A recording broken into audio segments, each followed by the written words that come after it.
अस्सलाम वालेकुम जी। बासित अली हाजिर है आपकी खिदमत में। जैसा आपको कहा था कि जो गलती पहले मैच में साउथ अफ्रीका ने करी थी, क्या वो गलती इस दफ़ा नहीं होगी, और उन्होंने वो गलती नहीं करी। क्या नहीं करी गलती, किस तरह बेस बनाई। हालांकि डिकॉक आउट हो गया था पावर प्ले में, लेकिन जो पार्टनरशिप 101 रन की टेम्बा और माकरम के दरमियान हुई, उन्होंने वो बेस बना दी। वो पार्टनरशिप कोई तेज़ नहीं हुई थी, सब 5-5.5 रन की एवरेज से। क्यों? कि उन्हें पता था कि टॉस हमने जीता है और हम बॉलिंग कर रहे हैं और ड्यू तो आनी है, तो हमें बैटिंग में बाद में ड्यू का एडवांटेज होगा। 358 रन का टारगेट दिया था इंडिया ने, जिसमें ऋतुराज टॉप क्लास खेला, बहुत ज़बरदस्त, प्रिविलेज टू वॉच। और कोहली साहब ने लगातार 11वीं दफ़ा, हमने आपको बता दिया, बैक टू बैक 100 करे।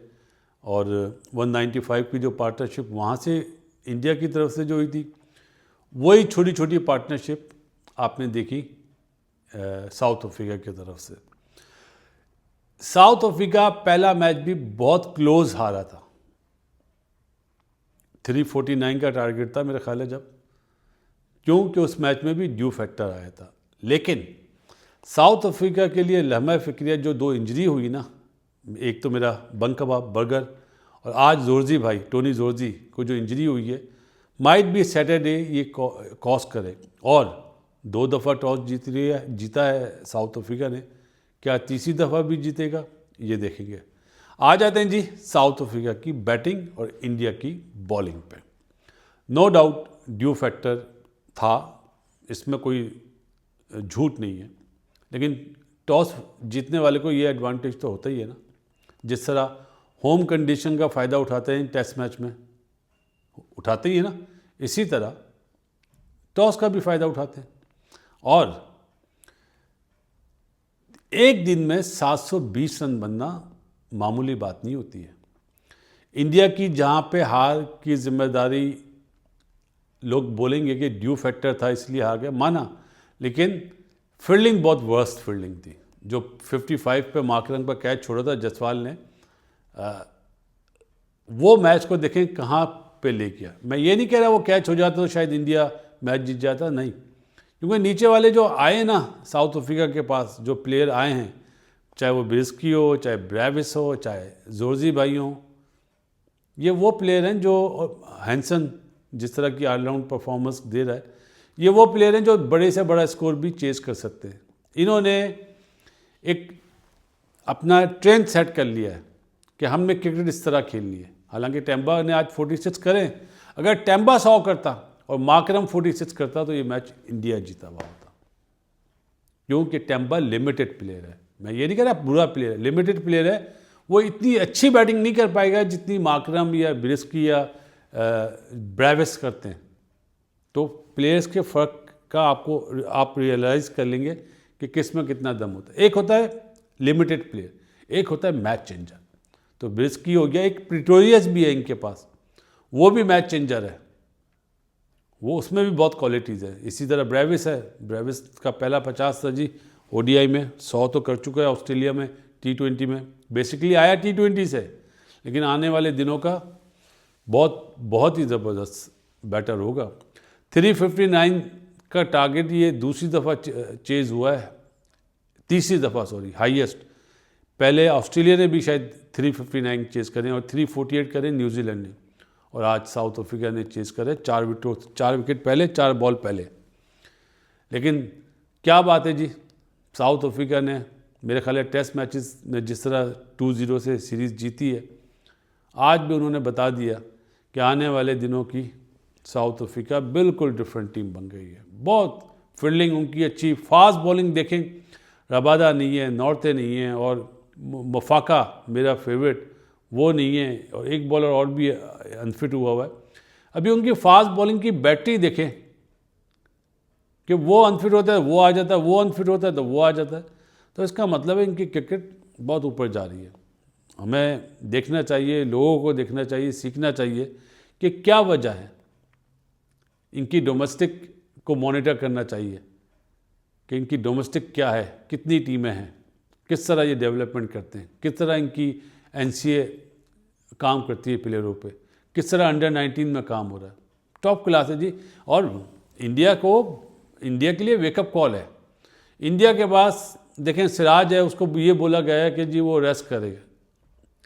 आपने उसको रेस्ट का तो बोल दिया, लेकिन वो खेल तो रहा है T20। Why where is Shami? चलें बुमराह को तो आप वर्कलोड की वजह से वो करें ना। तो ये वो चीज़ें जो सामने आ रही हैं। कृष्णा को आपने खिलाया, उसने 8.2 बॉलों में 85 रन दिए हैं। कुलदीप ने ड्यू की वजह से 78 रन दिए हैं। हर्षित राणा कोई खेले या ना खेले, हर्षित राणा खेलेगा 70 रन दिए। सबसे अच्छी बॉल हर्षदीप ने करी है, जिसने 54 रन देके 2 आउट करे। सीम हिट करने वाला बॉलर नहीं है। आज सारे बॉलर तो स्लोअर वन कर रहे थे 115 118 की पेस से, चाहे वो हर्षित राणा हो चाहे कृष्णा हो। तो सवालिया निशान तो है इंडिया के लिए। इतना बड़ा स्कोर भी अगर ये बुमराह, सिराज और शामी होते 358 क्या 310 रन भी होते तो नहीं करने देते, क्योंकि सीम हिट करते ना। लेकिन इसमें फील्डिंग का भी अमल दखल है कि जडेजा जैसा फील्डर से भी चौके हो रहे थे। ऋतुराज जी अपनी जगह पक्की कर ली है उसने, और अब जब भी टेस्ट टीम अनाउंस होगी ऋतुराज का नाम होगा। मुझे हैरत है T20 में नाम नहीं डाला, टीम पहले अनाउंस हो गई थी। रिंकू दादा T20 से बाहर हो गए, गिल साहब वापस आ गए, पांड्या साहब वापस आ गए।